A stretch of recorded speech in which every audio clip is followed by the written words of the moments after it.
Thank you, Tiffany, for sitting down with me and allowing me to interview you. I know that this is hard for you to do because we talked a little bit about your story. But tell me why you're here. I just wanted to get the record straight because with the media right now, it's been some things that has been said that's not true, and I just wanted to let people know what's really going on.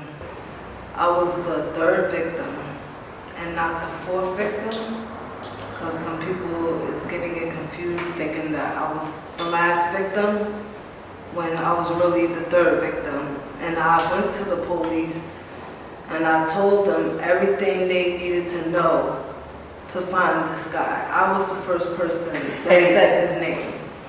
Okay, we're going to refer to him as KW. We're not going to give him no power over here or on Sister Girl Talk TV, not this channel, okay? It's all about you today. We're going to talk about you and your story and allow you so that people can hear what happened to you. Because I know that this is going to be a difficult interview for you, but I wanted to tell you, I wanted to thank you in advance for allowing me to interview you. So we know that Khalil was sentenced to 160 years, and you're his only surviving victim. Yes, yes. How did you meet Khalil? He was a mutual friend of my ex-best friend now, but yeah, he was like kind of dating my ex-best friend. And she introduced me to him because she said he was interested in me. So he was dating your friend, but he was interested in you? Yeah, yeah. How old were you? This happened in 2016, right? When you met him? How old were you? I was about 34. Walk me through that night of November 2016 with KW. Okay, so I was already at a hotel because I was homeless. So I was staying at hotels in the area. But in this night in specific, I was staying at the Ritz Motel in Elizabeth off of 1 and 9. Okay. So it was my friend's birthday. So he agreed to pay for a room. And we just, just chill, talk, or whatever. It was his birthday, So he always was getting rooms for me because he knew that I needed help and I was pregnant. So you knew him? Yeah, I knew this guy. Yeah. That I was hanging out with at the hotel. KW? No, not KW. Oh, this is... I was hanging out with a friend at a hotel. So what I wanted to ask you, the friend that you were staying with that you was at the hotel with, were you guys sexual? No, he was just a friend. I asked this because you know that there are rumors that say that Khalil Weaver, well, we're gonna call him KW, targeted sex workers and met women on dating apps. Yeah, my best friend, my ex-best friend, that's how they knew each other. They met on a dating app, and the two of them was having sex for money. Oh, the friend who you met him through, she was actually dating him and having sex with him for money. Yes. Okay, and she introduced you to him. Yes. Were you a prostitute? No, I wasn't. Were you having sex with your friend for money? No. Maybe for the room, the hotel room? No. He was just a good Samaritan. He knew I was pregnant and homeless, so he was helping me out at that time. Okay. So let's move forward a little bit. and get back to the night in November. So after that, he had sent me out to go get some things and come back in his car. So I was trying to make more money in between that time. And my ex-best friend had told me if I could give her friend a ride, that he would give me gas money. So I was trying to give her friend a ride real quick and then come back to hang out with my friend at the room. There was rumors saying that he was targeting sex workers and meeting women on dating apps. Yeah. Were you a sex worker at that time in 2016? No, I wasn't a sex worker. I was pregnant, so I wasn't doing anything to that nature at this point.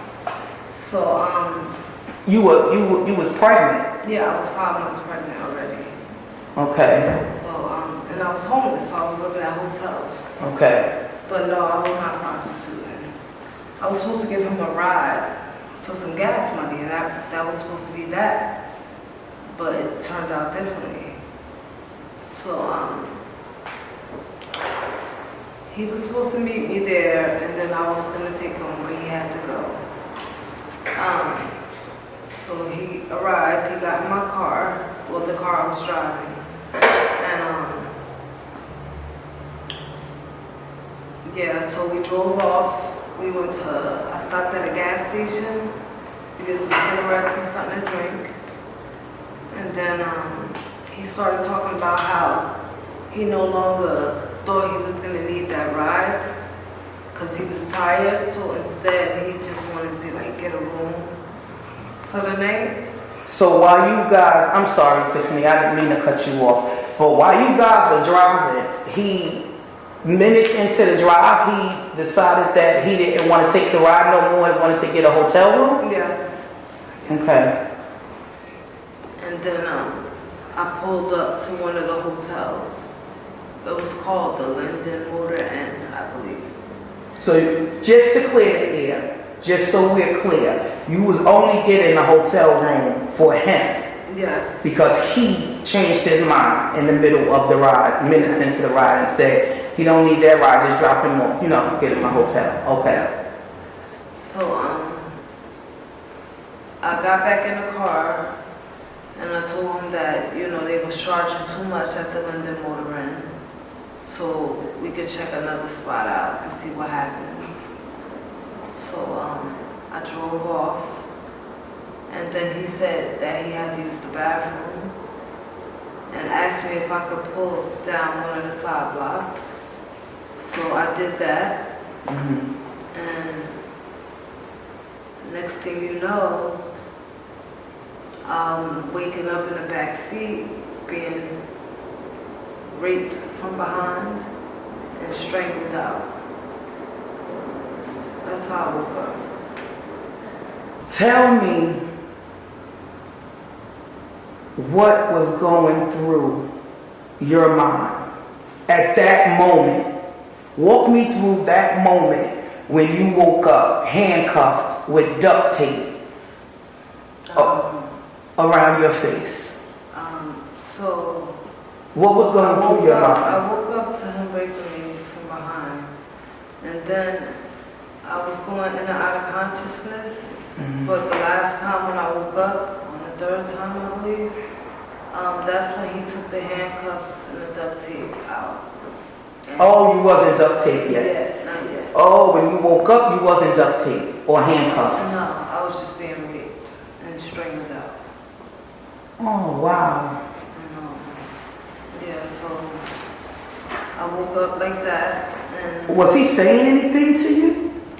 Yeah, he was like whispering little weird things in my ear. I know this is hard for you, Tiffany, but could you tell us a little bit more about that? Like he would say, like, I wish we was in a hotel room, I would have demolished you. I remember him saying that. Whispering that in your ear? Yeah. While he was raping me. I saw on the news when you spoke to the judge in your victim statement, when you spoke at court in his hearing, his sentencing. You said he was whispering his name in your ear? He was saying that he wished we was in a hotel room. Oh. Because he would have demolished me. That's what he was saying. And at some point he had told you who he was? Yeah, so after he handcuffed me and duct taped me, and he got in the front seat and he took his mask off and he said, "Do you remember me?" And I looked and I'm like, "Can you remind me?" He's like, "It's me, Khalil." He said, he was like, "Your friend, remember, you know your friend?" And he described her to me and I'm like, "Yeah." He's like, "Remember me? I used to hang out with her." And he's like, "Well," and I'm like, "Yeah, I remember." And he's like, "Well, just to let you know, that ain't your friend. She threw you under the bus." The friend who told you that he was going to need this ride? Yeah. So when she gave you his, told you that he was going to need a ride and gave him your number, you didn't remember who he was at that time? Not yet. Oh, Not yet. you didn't know. It wasn't, no. So just so we are clear, when he got in your car, you didn't know exactly who he was, that he was the friend who you met prior? Not yet, no. Because he had on a ski mask. So, no, I didn't know yet that it was the same person until he took it off and told me who he was. That's when I thought about it and I remembered exactly who he was. Okay. Because maybe 2 months prior to that, Mm-hmm. I had, he was trying to get me to go out with him. That's why I asked, because I wanted to, I guess that's what I was getting at, because I wanted to know, like, what made you comfortable to allow him to get in your car and give him a ride? Well, for one thing, my ex-best friend, she was my best friend at that time. Okay. You know, she's the one who told me that. So you had no sexual, just to be clear, you had no sexual relationship with Khalil Weaver? No, never. Okay. No. But, you just only knew him through your friend? Yeah. Who asked you to give him a ride? Yeah. Okay. I just wanted to clear that up. Because you know, and I know we talked about it, the rumors of the speculating because of the way that he met his previous victims. Mm-hmm. Some of them, allegedly, they're saying that some of the women were prostitutes, or he met them and or dating them. So we just wanted to clear that up. Did you meet him you did not meet him on a dating app? No. My ex-best friend, however, did. You never prostituted with him? No, I never prostituted with him. Now, my ex-best friend, she prostituted with him. She met him on a dating app. That was their friendship. Okay. Well, he was introduced to me, and he kept asking her about me because he had this crush on me. So your friend knew that he was interested in you? Yeah. Did she tell you that he liked you? Yeah, she did. So you was aware a little bit that he had a little crush. If anything, he liked you. He was interested. Yeah, I knew that. Okay. But I didn't know who he was at first. Okay. Until he revealed himself to me. Then everything came into place. And I knew exactly who he was and that he had a crush on me. That I had got him prior to this for a couple $100. Me and my best friend had organized that. So let me ask you about that, because I wanted to touch on that. There was speculation that you had robbed him and that this is why he singled you out to hurt you because you robbed him previous. Yeah, Is that true? I did rob him previously. Yeah, I did. Tell me about that. And so my ex-best friend kept telling me that he wanted to meet up with me. And then one time he had called my phone and it was just him. And I'm like, so I called my best friend and I'm like, I told her, I said, look, I'm just gonna take his money. And she was like, she gave me the green light, like it was okay. So I told her I would split the funds with her. So that night, I went to go meet him and he had me come to like this abandoned looking place. And I went up the stairs and I remember seeing like a small bed and a light, a lamp or whatever. Just a small little setup, like a bedroom, like a kid's room or something like that, it looked like. And I told him to give me the money up front. He gave me the money. And then I said to him, oh, I forgot I left the condom in the car. I told him I'll be back, I'm going to get the condom. And I left my pocketbook to reassure him that I was coming back, even though the pocketbook was empty anyway. But so I go off to supposedly get the condom and I drove off and I never returned. But so, I believe that he was going to try to kill me then. So you never had sex with him for money? No, never. So when you met with him, your intentions was to rob him that Yes. night? So let me ask you again, do you think that those rumors that people are saying is true, that he actually singled you out because you robbed him previously? No, I don't think that's why he singled me out. I think that he had plans and was watching me the whole time. And I think that day that I did rob him, that he was going to try to kill me then if I wouldn't have robbed him. And why do you think that? Because the other girls' bodies was found in abandoned buildings. That was an abandoned building that he had invited me to. And the whole setup, the way it looked, like after I heard about what happened to the other girls that died, it was like the same exact setup the day I robbed him. If I wouldn't have robbed him, he was gonna kill me. You think you would have been his third victim? I would have. I think I definitely would have been his third victim. Or whatever victim then. Well, yeah, I wanted to talk about that a little bit because they are, we know that they're saying that you was actually his fourth victim and that Sarah Butler was his third victim. Yeah, that's not true. Let's talk about that. I was the third victim, but okay. I got away. I went to the police, but they did not believe me. I told them everything they could possibly want as far as information to find him. His name, his Facebook, his age, where he's from. I gave them everything.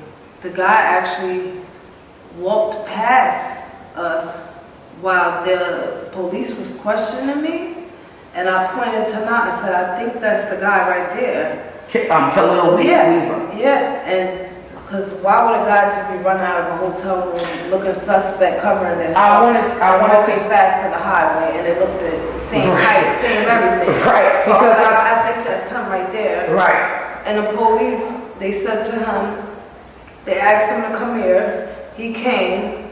They said, is this the guy? And at that point, I was very afraid, so I didn't want to say to his face, yeah, that's him. So I said, yeah, I think that's him. It looks like him. And then the police officer said, well, thinking is not enough, and let him go about his business, when all they had to do was just ask to see his ID, because I already gave them his name. I wanted to touch on that because I watched the video of when you called the police. So I totally understand what you're saying. I saw the intimidation that the police officers was doing. I don't see how they could be standing there talking to you with handcuffs dangling from your wrist and bruises all over your face and not question. And I watched the video from the hotel footage, and you clearly see him run after you got the help from the hotel, from your friend at the hotel. So I wanted to talk about that. Just even watched the video. Right. And they would have saw I was telling the truth, but they didn't care about that. Clearly. Yeah. Because he got away and then he was able to kill someone else 8 days later. Sarabutler was the fourth victim. He killed her 8 days after I got away. And if they would have believed me, she would still be here. I don't mean to keep taking you back to that night because I know that this is really hard for you. But if you could just walk me through what was going through your mind while when he helped you out that car, like when you was going to the room to your friend, and when he helped you out the car. Because I saw the footage of him helping you out the back seat. And he was standing there doing something. It was nighttime, so I couldn't see clearly. But I guess that's when he was pulling up your, helping you pull up your clothes. So I saw one there, and I see you walking just a little bit ahead of him. Tell us, like, walk me through what was going through your mind. Describe that to us. It was kind of a relief because I felt like I was out of that car. You know, now people could see, and I'm walking towards the hotel. It was almost like you was getting to safety. Yeah, I was almost at safety. Right. You know, so I was just couldn't believe that I actually was getting away. And I was getting away, definitely, once I was out of that car.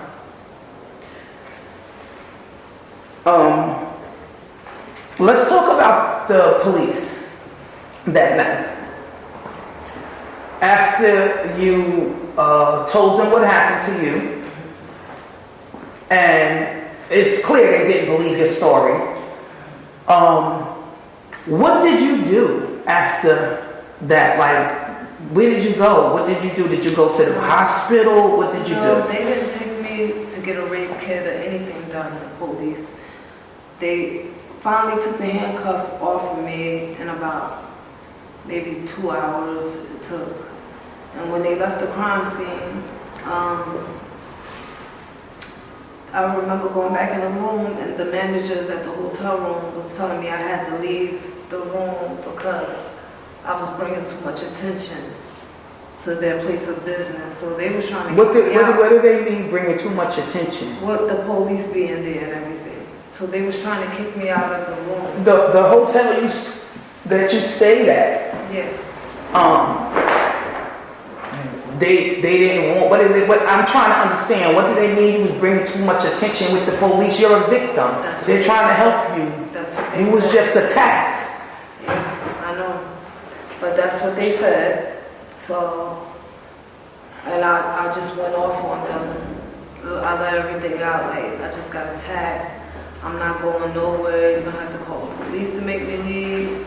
Like, you're trying to get me back to the serial killer. I'm not going anywhere. I'm staying in this room. And I stayed at that room until my mom came and picked me up the next morning. And she took me to Hackensack Hospital to get a rape kit done.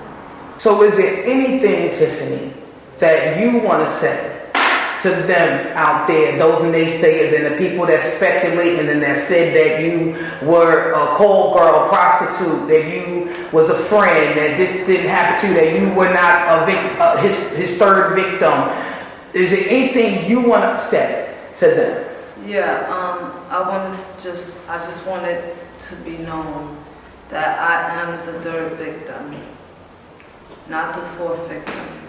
I was the first one to go to the police and say KW's name, period. I just wasn't believed, and that's why he went on to kill another victim. And also, the police, they really did me dirty. Like, they even asked me to retract my statement and say it never happened. They told me if I did that they wouldn't tow the car for evidence. And yeah, because they threatened to tow your car, right? Yeah, and I was literally spitting out my teeth in the car because that's how hard he was choking me, you know, the pressure. He was cracking my teeth.